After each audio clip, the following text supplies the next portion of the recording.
Stalker 2 has been out for quite a while, and the bug fixes are in.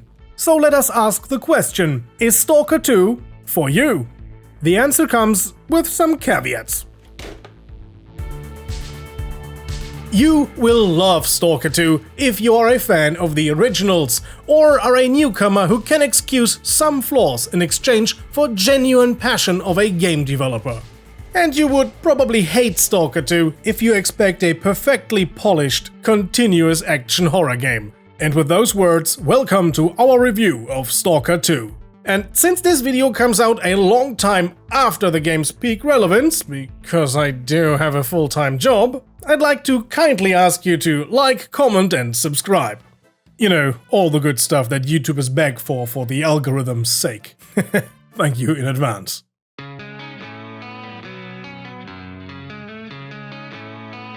So, what the heck is Stalker and why are people hyped about a game that is 17 years late? Well, after playing it for months, I can tell you why. Stalker 2 is a game created by gamers for gamers. Self-published, sometimes rough around the edges, but full of passion, not fenced in by some big publisher. It is what so many games are not anymore. It is art. This fucking place. Oh, and if you cannot stand politics in your games, you better skip the following history section.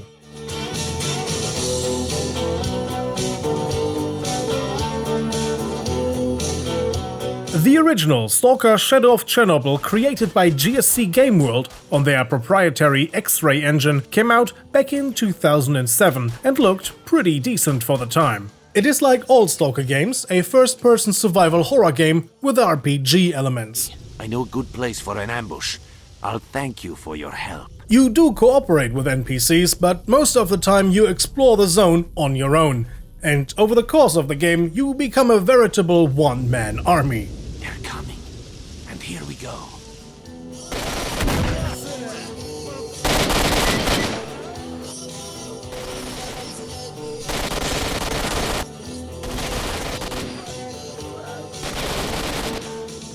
The first game established locations and a gameplay loop that would carry on throughout all the Stalker games. A fictionalized version of the exclusion zone around the CNPP is where the whole game takes place. You know, the site of the 1986 nuclear catastrophe that happened in real life.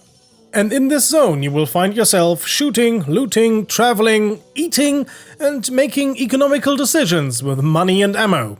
The missions and the characters you meet are just as cutthroat as the prices the traders are demanding. The general setting of Stalker is in essence a very grounded science fiction mounted onto a suspension of post-Soviet melancholy that later in the series evolves and puts greater and greater emphasis on its Ukrainian identity, followed by a bigger change of tune in the latest game.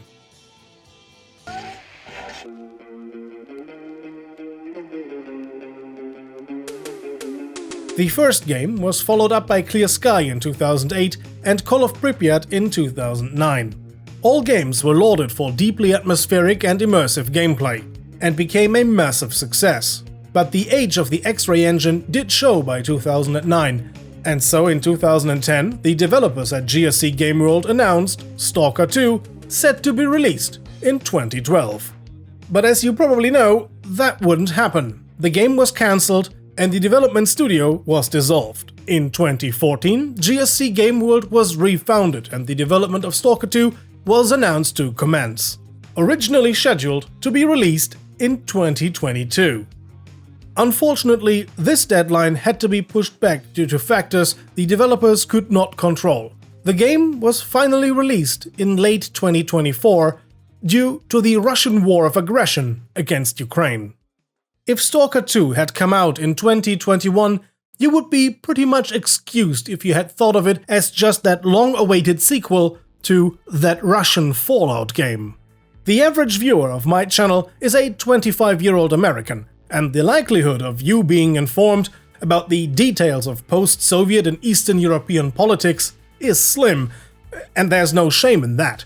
And to be honest, it wasn't much on my radar either. Just a few weeks before the full-scale invasion, I released 2 videos on Stalker, one exploring free Stalker games you could play to see if you like the gameplay of Stalker, and the other one a little goof about reading the Russian language handbook of the first game. Combining everything, we have Instrukcja. Congratulations, you speak Russian now, taught by a German. Releasing that handbook in Russian made sense, since the game takes place in the Chernobyl exclusion zone, and it is a time capsule of the Soviet Union of the late 1980s. However, just looking at the taglines of the 2 Stalker games makes the emancipation from this past very visible. Shadow of Chernobyl and Heart of Chornobyl. The one is the Russian, the official Soviet spelling, and the new one is the Ukrainian spelling. With all that transpired since the game was announced, developers drafted into the army, the studio itself being attacked by hackers and physically, and them having to move out of the country for their own protection, Stalker 2 is not only a video game, it has become a cultural statement of love for the medium of games, culture, and nationhood. If you want to keep politics out of games, remove the context in which they were created, well, then you can play Stalker 2 and enjoy the game just fine. It is still a great piece of escapism, and I see where you're coming from. But if you open your eyes just a little bit, you see the stories of the people who made the game and the world it was created in. I will leave it at that. So now, let us move to the actual game. Stalker 2: Heart of Chernobyl. You see, ESCalation is a bit of a nostalgic player. He bought a physical copy, or so he believed. He actually just bought a box with a code. But it has a disc holder. In Stalker 2, you take over the role of Skiff, whose apartment just randomly exploded one night after a strange object appeared, seemingly out of nowhere. Having lost most of his belongings to the flames, he tracks down the origin of this strange artifact to the Zone. With the help of a contact person, he finds his way across the perimeter wall, but shortly after arriving, Skiff is being robbed and finds himself destitute in a strange new world. Now, he not only has to find out what happened to his home, but also find the guys who robbed him, and from there on out, the story unfolds into many branching paths. In typical Stalker fashion, the decisions you make impact the outcome of the story. So be wary of the factions you choose and the people you side in with conflicts you randomly come across. Thank you, Stalker. I owe you one. It happens all too often. You travel, and suddenly you hear gunfire in the distance. You look around and investigate, and depending on who is fighting, you might decide to just sit this one out and see who survives. Because the enemy of my enemy dies second. Remember that guy who throws you an AK in the previews? That's where you make your first big decision. Join him or oppose him. If you join him, you cooperate with the Ward, one of the new factions of the Zone. A paramilitary incredibly well equipped. They are part of a massive organization with the resources to build a modern research institute right in the Zone. It's almost surreal. Joining them opens many doors for you, but also closes other paths. So think about what a true stalker may do. Or a rational, profit-driven person. Who knows? Talking of surreal, when I turned left here and saw this guy for the first time, that was surreal. The right man in the wrong place can make all the difference. Such a well-dressed and clean man in the Zone. That sure was an unusual sight at first. Anyways, Half-Life fans will feel right at home, at least when it comes to the storytelling, because the story can sometimes seem cryptic to the uninitiated, in the later parts of the game in particular. Having played the original games can help understanding the story a bit better, but never to an extent that it becomes unenjoyable to a newcomer. One thing that makes the game a lot more accessible than the previous games, everything is voice acted, so you don't miss out on any information just because the voice actors speak a language you don't understand. That also means a lot less cheeky-breaky if you play in English. You got me out of a jam, Stalker. Thanks for that. All interactions, even the random NPC chatter, is voiced in the language you select.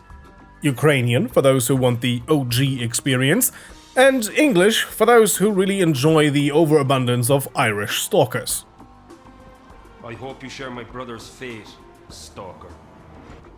Oh, and talking of non-Ukrainians here, you run into black people, especially with the Ward, which is an organization that recruits international people. I mean, there's a bunch of foreign students, especially from Africa and Ukraine, because, you know, studying in Ukraine is a lot cheaper than in the rest of Europe. So, seeing a black soldier here is not that unrealistic. And I've seen some people really losing their shit over this. Apparently, Stalker is woke now. You can get the parts at the depot, though. Bring them to me, and I will make you a psi suit too. The game throws a variety of missions at you. Simple kill and fetch quests to earn some money on the side, and larger missions that come in all varieties. I've got the psi suit parts. From long-distance travel to meet an informant, to Half-Life-like exploration of underground laboratories and fighting seemingly supernatural monsters. Just like in the original Stalker games, you are usually on your own when on a mission, but you do join the occasional hunting party to thin out the local mutant population. Or you meet the occasional special character, although in Stalker 2 that usually happens during cutscenes. And here the developers really wanted to flex their animation muscles, be it combat or taking apart an AK. A lot of the game's exposition happens during these cutscenes. And then on top of those, there are these snippets of text and audio recordings you find in the world. Begin recording. Reporting on the status of the route of Azimuth Station as requested by Dr. Darling. So when you really want to get deep into the story, there's a lot to read and listen to. Over the course of the single player, you will travel across pretty much every region of the zone, and many will be familiar to you if you played the earlier games. Your journey begins in the Lesser Zone, with the village of Silesia forming your base and a little safe zone. Coming back here after facing a bloodsucker can be a moment of needed calmness.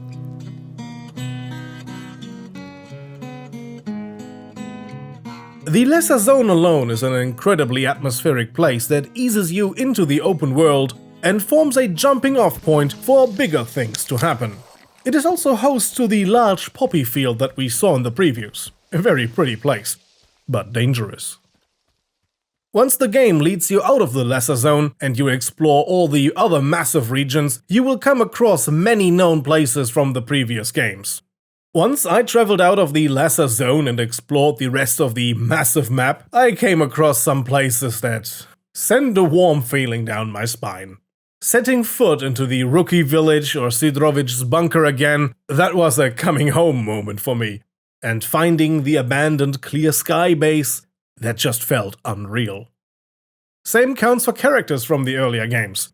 You will meet some familiar faces. Unlike the original Stalker games, you can seamlessly transition between the regions. They are all connected and much larger.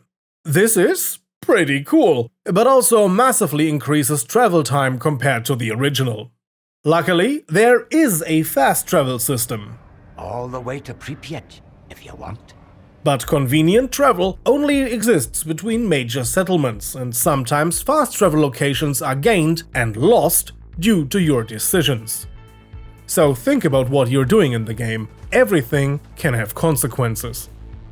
Stalker 2 feels like a logical evolution of the first game, not a modern reimagining of Stalker or a soft reboot. It's a true evolution, with all its pros and cons.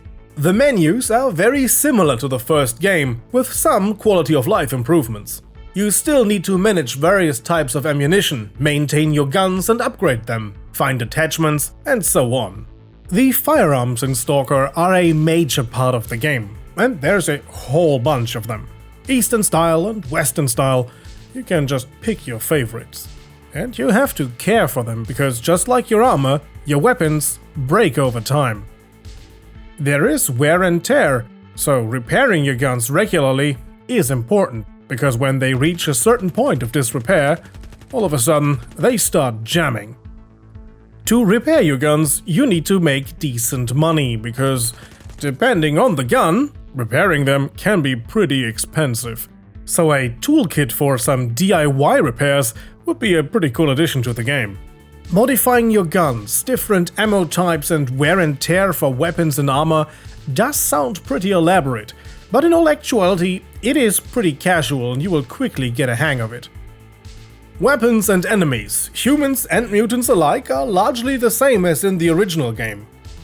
It just looks a lot better, when everything works out, that is. I waited this long with the review because the game released unfinished, and the developers admitted that. And after a grace period of several months and multiple patches later, the whole game still isn't perfect. The first sections of the game are rather well polished, but the further you get into the story, the more glitches show. Yes, I know the memes, I am a Stalker player. Western game has bug. Eastern game just has additional feature, you know? Yeah, it's kind of expected from a Stalker game, but memes aside, this is a genuine problem, and yeah, some of them are fixed. For example, every time I traveled to Rostock, I had massive memory leaks issues. I had to restart the game and then continue, but apparently that's fixed now. Still, even on recommended hardware, the frame rate drops on its knees on occasion. Floating grass or NPCs standing inside walls or inside each other is something that is kind of expected from an open world game. These problems just occur. It's annoying, but it happens. Doesn't ruin the game. But entire quests locking up because the game doesn't want to execute the right script, that is annoying and will hopefully be fixed in future updates. An NPC blocking a doorway in a no shooting zone, yeah, only reloading helps. Luckily, the biggest problems that I've seen online never happened to me during my mainline missions, and after some fiddling around, all quests always continued. But sometimes it did take several attempts and reloading, but admittedly, with each update, this has gotten less and less. The aforementioned open world is a source of discontent. It is large and sometimes too large. Later in the game, quest locations can be kilometers apart, and sometimes they are far away from the nearest fast travel point. And yeah, this is part of the experience, but after walking for 10 minutes without nothing happening, this can be exhausting. With subsequent updates the game has gotten since release, the travel time hasn't gotten any shorter, but random encounters do make the game more interesting as they became more varied. Here's a fun example. As I was traveling down the road from Yaniv Station, I came across this zombie getting shredded apart by an anomaly. Whoosh. Ouch. But nonetheless, the critique stands. The pacing between interesting segments and travel time can be pretty off in the later half of the game. In the original game, you traveled between interconnected hub worlds. The short sprinting distance didn't matter so much there. In Stalker 2, you'll find yourself chugging a lot of energy drinks to keep up the stamina. So yeah, drink up. And up! And up! You know the energy drink in Stalker? It's actually a real product.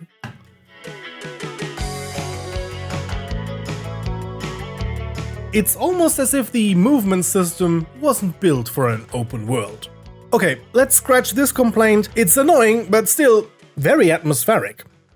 A real Stalker would be walking for a long time. Because, unlike in some older mods, there are no cars. One thing that takes me out of the immersion from time to time are the sometimes dull NPCs. At least say something when I'm throwing a bolt against your head. Well, maybe that is asking too much when not even A-Life is working properly yet? What is A-Life?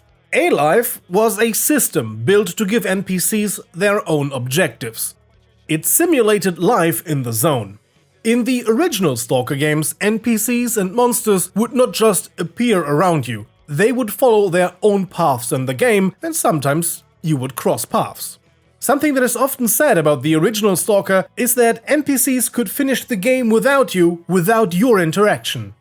I am not sure how true this is, but NPCs did seem a lot more alive in the old version than in the release version of Stalker 2. I'm still hoping for them to fix this, because looking at some of the comparisons between Stalker 2 and Stalker 1, especially the monsters did have a lot more realistic life cycle. As of writing this review, a version of A-Life 2.0 has been implemented into Stalker 2, and the world simulation has gotten better, months after the release. But being nice to others or which faction you join still seems to have less of an effect than in the older games. Hopefully, all this will come with future patches. It seems that Stalker 2 should have probably been an early access game. Head on and rediscover what it means to be in duty. If you are a hardcore Stalker fan, you will probably run into something that might feel like a conundrum to you. You love Stalker, but somehow Stalker 2 does feel too vanilla. Something that I have noticed is that fans who have played a lot of fan mods over the years, mods that make the experience of the game a lot more hardcore and immersive, they complain that Stalker 2 is too much of a softcore experience. And to them I must say, yes, you are correct. But go back to the unmodded original Stalker. You will probably feel something similar. But I wouldn't worry too much. Stalker 2 does have mod support, and over time, content catering to the hardcore aspect of the fandom will come out. I am sure of it. What many veteran players don't consider is that the game, Stalker 1, was made by developers who weren't very experienced at the time. As a result, not everything was implemented as smoothly as it could have been, making the old game feel a lot more hardcore. You also have to remember that Stalker 2 has to appeal to a completely new target audience that expects a lot. And those who want something really hardcore, they have to rely on modders, as with Stalker 1. Now, in the end, let us sit down and think. Is Stalker 2 a good game?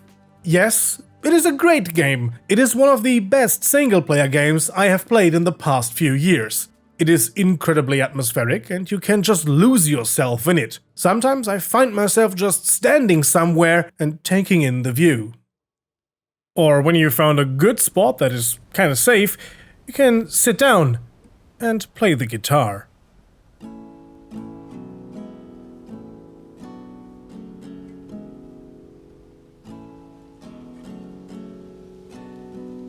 Honestly, this is one of the most fun features of the game.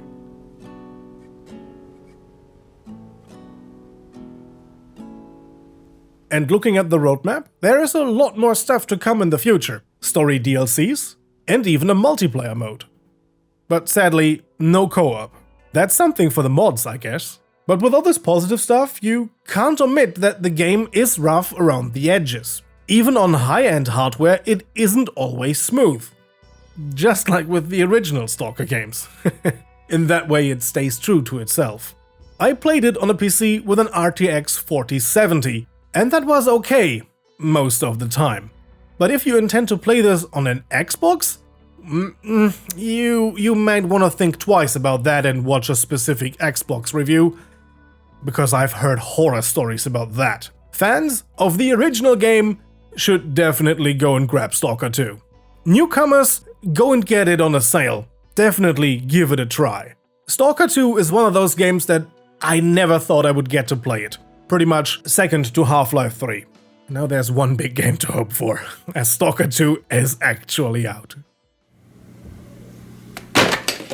Kacke. I hope you enjoyed our review of Stalker 2. If you did, you know what I would like you to do. Give this video a like, subscribe for future content, and if you absolutely love what we do, why not consider supporting us on Patreon, as our supporters there got to see this video well before anyone else.